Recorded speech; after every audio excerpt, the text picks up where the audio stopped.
Bersama PUPR, sigap membangun negeri. Assalamualaikum warahmatullahi wabarakatuh. Salam sejahtera. Apa kabar sahabat PUPR dimanapun sahabat berada?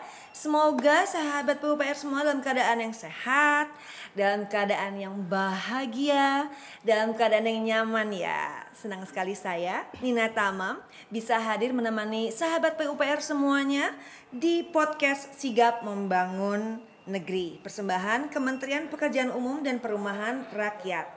Nah, kali ini nih saya sudah pasti nggak sendiri karena sudah ada bintang tamu. Nggak cuman satu. Kalau biasanya bintang tamunya satu, tapi kali ini bintang tamunya ada dua. Wah, ada ibu yang kece dan bapak yang kece ya. Oke, saya mau ngobrol menyapa dulu. Ini yang pertama, ini narasumber saya adalah Pak Mujtahid Hidayat STMT. Selamat siang, apa kabar Siang, Pak? kabar baik, sehat selalu. Aduh, alhamdulillah. Sehat ya Pak? Sehat, alhamdulillah. Dan satu lagi adalah Ibu Rutilawati ST yang biasa dipanggil Mbak Iyut. Iya, Iyut. Iyut. Nama kerennya Iyut. Iyut. Pak Muju dan Mbak Iyut. Kalau saya boleh sebutkan, Pak Muju ini merupakan Kepala Balai Prasarana dan Permukiman Wilayah Jakarta Metropolitan. Betul Pak? Ya. Dan Ibu Rutilawati atau Mbak Iyut ini merupakan pejabat pembuat komitmen Bina Penataan Bangunan 1 Balai Prasarana dan Permukiman Wilayah Jakarta Metropolitan, Direktorat Jenderal Cipta Karya Kementerian PUPR. Betul. Nah, pasti sahabat PUPR bingung, ngapain sih Nina ngobrol-ngobrol ini? Kita kali ini di episode kali ini akan membahas tentang terowongan silaturahmi yang menghubungkan antara gereja katedral dan juga Masjid Istiqlal. Tapi sebelum mulai obrolan ini, kita saksikan dulu video berikut ini.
Ini benar-benar memberikan inspirasi kepada kita seluruh bangsa Indonesia bahwa memang kerukunan harus kita bangun, dan kita yakin dengan kerukunan antar umat beragama merupakan unsur utama daripada kerukunan nasional.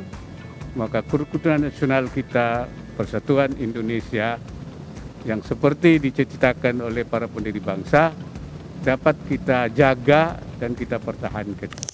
Sahabat PUPR, Masjid Istiqlal dan Gereja Katedral selama ini dikenal sebagai simbol toleransi.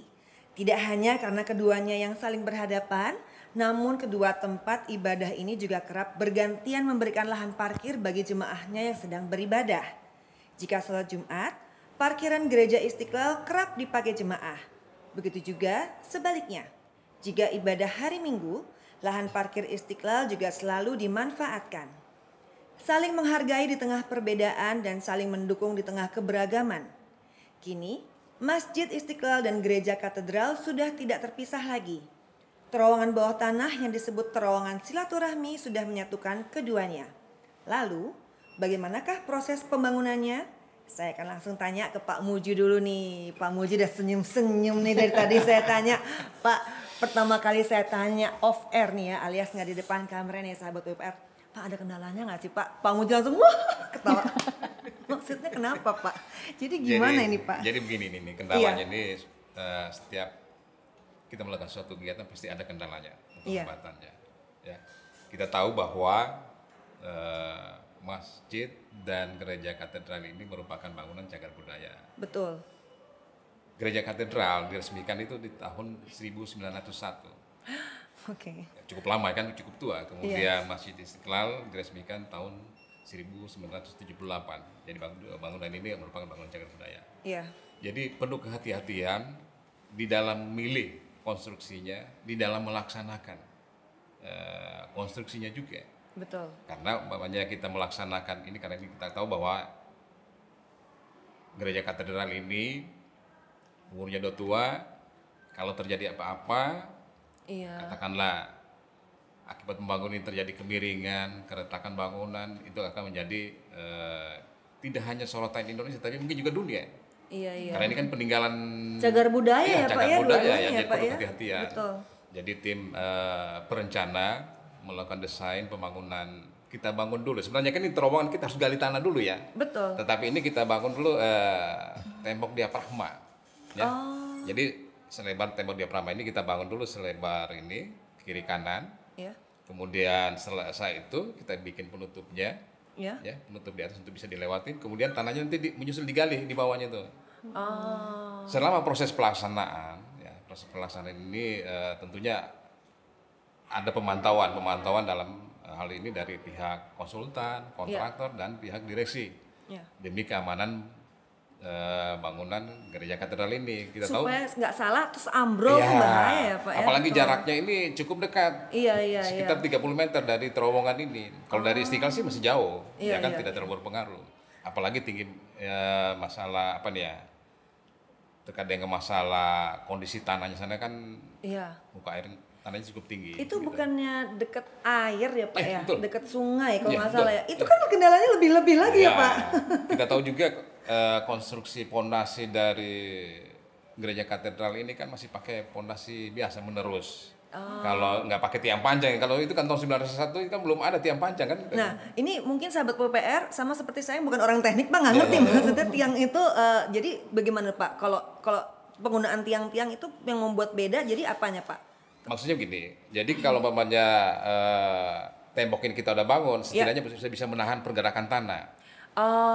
Oke. Pergerakan tanah, jadi tanah yang artinya tanah yang ada di areal gereja katedral itu sudah bisa terlindungi. Ini yang utama ini katedral. Kalau Istiqlal masih jauh Istiqlal. Iya betul. Jadi dibangun tadi tiang-tiang itu supaya bukan tiang-tiang, tembok. Oh tembok, tembok supaya ajak dulu ya Pak, yang gedung ini diselamatkan dulu. Jadi kalau mau dibangun, yang penting udah ada, nggak akan goyang yang katedral itu. Itu repot pasti ya Pak. Pakai nanya lagi Nina. Nah, terus selain itu kendalanya apa lagi Pak? Kendalanya gini. Secara teknis itu tadi ya. Secara teknis ini kan seperti ini juga yang Mbak katakan tadi bahwa muka air tanahnya kan tinggi di sana. Ya kan? Kemudian juga di dalam pemilihan konstruksinya. Karena kan kalau umpamanya ini gini. Tembok ini kita bangun tentunya masih ada resapan air. Ya, bagaimana cara kalau umpamanya kan terowongan ini kan harus kering. Ya betul. Kalau kita tidak artinya salah memilih konstruksi pelaksanaannya, air akan tetap masuk ke dalam terowongan ini. Alhamdulillah sekarang yang memilih desain konstruksinya yang bagus.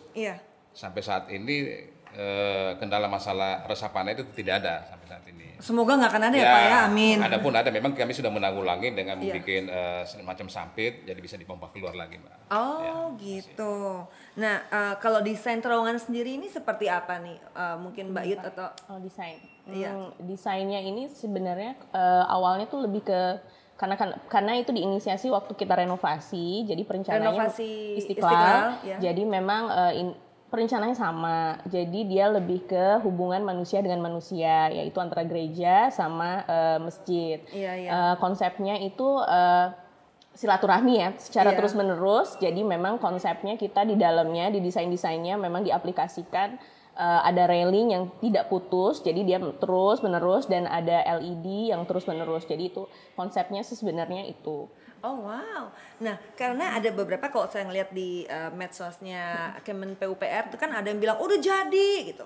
Orang adminnya belum, baru mau diresmikan gitu kan. Udah nih ada fotonya. Bukan, itu mock up gitu. Berarti baru mau akan diresmikan ya Mbak atau? Insya Allah ya kalau diresmikan iya. Tapi alhamdulillah sudah selesai sih terowongannya. Sudah selesai. Sekarang, kapan bisa dipakai? Sudah bisa dipakai ya Pak Buji ya. Kami sedang kami sedang mengatur tata cara pengelolaannya dulu dengan gereja sama Istiqlal sama DKI juga. Oke. Berarti kalau dengan itu ada Departemen Agama juga ikut turun tangan juga ya. Oh, wow. Lalu dibilang bahwa terowongan tersebut atasnya transparan. Maksudnya apa ya, Mbak? Entrance-nya mungkin ya yang transparan ya. Entrance masuknya memang transparan. Waktu itu kami memang ada beberapa alternatif ya untuk entrance-nya itu. Tadinya misalnya di sisi Istiqlal dia mau pakai marmer, jadi dia menyerupai bangunan Masjid Istiqlal. Sedangkan yang di katedral dia lebih ke gotik gitu ya, sama dengan batu. Gitu, Namun jadi kita walaupun kita desainnya udah ada, si perencana juga tetap tetap kita diskusi sama kedua pihak ya, belah pihak yang usernya. Mereka sampaikan lebih baik kita dibuat modern aja dan dibuat transparan karena kan keduanya adalah bangunan cagar budaya, jadi bisa secara visual dia nggak ngeblocking gitu, jadi nggak ngeblocking, tetap bisa kelihatan. Terus kelihatan dari periode waktunya ini dibangunnya ketiga ini berbeda gitu. Istiqlal tahun 1970 sekian, terus ini 1800 ya waktu pertama dibangun, dan ini 2021 gitu. Canggih. Nah, berarti fasilitas tadi kan Mbak Bayut bilang bahwa ada LED-nya, lalu ada railing yang nggak berhenti. Fasilitas di dalamnya sendiri seperti apa sih Mbak sebenarnya, Mbak? Fasilitasnya karena ini sebenarnya terowongan pejalan kaki, jadi standar ya untuk keselamatan bangunannya pasti ada, untuk ada lift juga untuk kaum difabel sama orang tua. Untuk keamanannya ada CCTV yang diakses bisa di monitoring room, control roomnya ada di Istiqlal juga, rencananya akan dibuat juga di gereja katedral. CCTV, smoke detector, terus sound system, tata suara, dan juga AC. Jadi penting itu jadi, adem. Betul. Karena kalau kita mau Jumatan parkir itu jalan di luar agak panas gitu ya. Kalau kita mau ibadah hari Minggu parkirnya di Istiqlal jalan juga agak gerah gitu ya. AC catat. Nah, lalu ini saya dapat bocoran bahwa katanya bisa ada lahan parkir di dalam terowongan, betul tuh Pak? Betul. Maksudnya jadi ada terowongannya sebesar apakah kok bisa pakai ada lahan parkirnya segala? Jadi begini, lahan parkir seperti yang disampaikan tadi Mbak ya, bahwa selama ini kan dari jamaah gereja ataupun dari Istiqlal ketika hari besar kita saling meminjam menggunakan lahan yang ada. Kalau umpamanya gereja katedral lagi ada acara, ada hari besar, mereka menggunakan lahan parkir yang ada di Masjid Istiqlal, begitupun sebaliknya. Betul. Dengan adanya parkir basement 2 lantai ini yang kapasitasnya untuk roda 4 536 kendaraan, kemudian 206 kendaraan untuk roda 2. Jadi besar itu ya, Pak, cukup ya? besar sekali ini kapasitas ini. Jadi ketika teman-teman kita dari umat Nasrani yang merayakan mungkin hari besar yang puncaknya ya.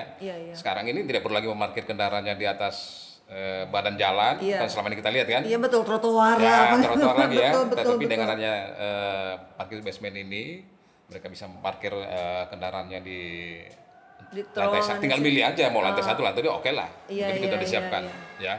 Kemudian ada terowongan ini yang menghubungkan antara Masjid Istiqlal dengan gereja katedral. Jadi kalau selama ini kan kita khawatir juga yang tua-tua yang melewati ini kan khawatir dengan kendaraan lewat di atas kan. Betul. Tapi dengan adanya terowongan ini artinya boleh dikatakan pedestrian ya. Seperti yang disampaikan oleh Beliau tadi udah lengkap, artinya segar lah. Keluar dari situ nggak perlu keringetan nggak perlu lagi ya. Nggak perlu lagi. Jadi ya mau saya katakan cukup luks lah dia punya terowongan ini. Aduh nggak sabar, aku pengen nengok deh. Terus kasih tau, oh ini ada sekolah loh di bawahnya, nih mau sholat di sini di seberangnya gitu. Kalau yang sahabat-sahabat yang Nasrani di seberangnya, nyebrang dulu jalan, jadi bisa lewat bawah. Oke. Kalau orang Jakarta bilang cucok. Gitu. Nah, sekarang kalau ditanya soal filosofi dari namanya adalah terowongan silaturahmi. Itu filosofinya sendiri sebetulnya apa tadi Mbak? Filosofinya itu sebenarnya ini karena kedua bangunan ya, karena bangunan yang merupakan landmark nasional, terus dia rumah ibadah, jadi dia mau bersilaturahmi sebenarnya itu sih filosofinya. Sesimpel itu ya, menjaga silaturahmi antara umat-umat yang berbeda agamanya gitu ya. Oh, oke, nice. Nah, sahabat PUPR, terowongan silaturahmi ini kan dinilai menjadi simbol keberagaman sesuai dengan Indonesia yang Bhinneka Tunggal Ika. Kalau harapan dari Kementerian PUPR sendiri atas pembangunan terowongan ini nih, selain terjaga silaturahmi tadi apa, Pak, berarti? Ya itu tadi seperti disebutkan, memberikan kenyamanan ya bagi jemaah masjid katedral. Ya. Dan juga memberikan semacam simbolik terhadap umat beragama ini di Indonesia ini. Iya. Ya, artinya kita menjaga silaturahmi siapapun dia. Ya. Kita tidak melihat dari segi ras, suku, agama, ras agama, tetapi kita menjalin silaturahmi kepada mereka. Siapapun dia, kita saling membantu. Kalau mereka tidak punya ini, kita bantu. Begitupun kita sebaliknya. Itu yang kita harapkan. Ini bisa merupakan suatu contoh kecil ya, di Indonesia ini bisa disebarkan keluar, sampai keluar juga bisa, bahwa di Indonesia itu toleransi beragamanya cukup tinggi. Ya kan begitu ya. Iya. Waduh, tuh kan sahabat UPR, dimanapun kita berada saling kita jaga ya Pak ya, namanya silaturahmi itu ya, toleransi harus kita sama-sama jaga. Nah, kalau ngomongin soal terowongan silaturahmi, pengelolaannya sendiri itu yang akan mengelola itu apakah dari Departemen Agama atau dari Kementerian PUPR? Gini, seperti yang saya jelaskan bahwa terowongan silaturahmi ini panjangnya 28,3 meter. Ada sekian meter ini yang di entrance. Entrance yang milik katedral itu merupakan lahan milik katedral. Tetapi yang kemudian yang di tengah ini sepanjang 28 meter adalah milik Pemda DKI. Pemda DKI ya. Kemudian yang sisi sini lagi entrance sebelah sini itu adalah milik Istiqlal. Jadi kepemilikan lahan ini ada tiga ya. Kepemilikan ini lahan ada tiga. Kami juga saat ini sedang membahas siapa sih sebenarnya yang harus mengurus terowongan ini. Betul. Harus pilih satu. Karena kan perawatannya kan pasti nggak murah ya, Mbak. Butuh biaya dong, ya kan. Jadi kami harus pilih. Ya, kami harus memilih ketiganya ini. Sepakat dulu nih ketiganya. Apakah dari pihak Istiqlal, apakah dari pihak Pemda DKI atau dari pihak katedral. Masukan yang diberikan oleh tim PEN sebaiknya terowongan ini dikelola oleh Pemda DKI. Karena kita tahu bahwa baik dari gereja ataupun dari Masjid Istiqlal itu terkendala dengan masalah dana untuk pemeliharaan dari terowongan tersebut. Nah, kalau siapapun nanti yang ditentukan untuk mengelola ini, apakah Kementerian PUPR ikut andil dalam melaksanakan atau mengawasi lahan di orang lain istilahnya ya kan? Betul. Jadi kami dari pihak PUPR hanya membangun, nanti kami akan serahkan ke siapapun yang mengelolanya. Siapapun itu, apakah nanti dari katedral atau dari Pemda DKI ataupun dari Istiqlal. Iya, oke. Siap, kalau gitu apapun yang di dalamnya asetnya semua yang pengelolanya itu yang akan ngurus ya Pak ya Mbak ya. Oke, saya kira nih Kementerian PUPR ikut ngawasin gitu nantinya. Ikut membantu aja di dalam prosesnya itu. Ikut membantu aja di dalam proses. Seneng banget, aku beneran deh nggak sabar kepengen lihat. Boleh main ke sana. Karena terakhir tuh udah sebelum pandemi nganterin teman datang dari luar negeri, terus ini loh Istiqlal, gede ya, depan katedral, gitu kan, terkagum-kagum. Pasti akan lebih kagum lagi kalau sekarang udah tahu bahwa ada terowongan silaturahmi tadi ya. Oke, siap. Pak Muju, mungkin Mbak Yut juga ada harapan-harapan yang ingin disampaikan kepada sahabat PUPR nggak untuk menjaga ini ataupun untuk menjaga kelestarian dan juga keharmonisan silaturahmi di antara sahabat semuanya? Harapan saya artinya gini, kita ini hanya pandai membangun, tetapi memeliharanya kurang. Kita berharap siapapun yang menerima ini bisa merawat bangunan tersebut selamanya. Ya. Jangan sampai baru setahun sudah banyak vandalisme, tulisan sana sini, itu kan merusak estetika dari terowongan tersebut. Itu aja sih harapan saya. Berarti sahabat UPR, tangan-tangan please ya, jangan coret-coret gitu ya Pak ya. Oke. Kalau Mbak Yud sendiri mungkin harapannya apa? Ya mudah-mudahan terowongan silaturahmi ini sebenarnya ada manfaatnya ya bagi siapapun gitu ya yang akan ke sana dan juga menginspirasi semua umat beragama ya untuk sebenarnya ini ada contoh sih sebenarnya kita toleransi gitu di dalam Istiqlal dan sebenarnya udah terjadi cukup lama sih sebelum kita bangun terowongan silaturahmi. Kalau kita dengar ceritanya tuh mereka tuh sering berkomunikasi terkait masalah parkir macam-macam, mereka sering kok antara pihak Dewan Paroki sama BPMI dari Istiqlal. Oke. Nah ini satu lagi nih ya, berarti tanda bahwa betul-betul Indonesia itu Bhinneka Tunggal Ika, berbeda-beda tapi satu, saling menjaga toleransi, saling menjaga perbedaan, saling menghormati semua perbedaan yang ada. Semoga ini semua bisa diterapkan nggak cuman di terowongan silaturahmi, tapi di antara kita semuanya ya sahabat PUPR. Oke, terima kasih banyak Pak Muju, terima kasih banyak juga Mbak Iyut sudah hadir menyempatkan diri datang ke podcast siang hari ini atau hari ini. Semoga obrolan kita semuanya yang ada di sini bisa memberikan manfaat untuk sahabat PUPR dimanapun sahabat berada dan memberikan informasi yang mencerahkan buat kita semuanya. Terima kasih sekali lagi. Dan buat sahabat PUPR yang ingin tahu tentang bagaimana sepak terjang Kementerian PUPR dan juga progres dan juga capaian dari Kementerian PUPR, silahkan follow sosial medianya. Ada banyak nih ya, dari TikTok sampai Twitter sampai segala macam. Nina kasih tahu ya. Ini ada media sosialnya, silahkan follow, subscribe dan juga komen di YouTube, yaitu di Kemen PUPR. Di Twitternya ada Kemen PU. Di TikToknya ada @kemenpupr, Facebook adalah Kementerian Pekerjaan Umum dan Perumahan Rakyat RI, dan websitenya pastinya di pu.go.id. Sekali lagi terima kasih banyak atas waktunya, terima kasih banyak Mbak Iyut, terima kasih Pak Muju. Sampai ketemu lagi di episode berikutnya sahabat PUPR. Dah.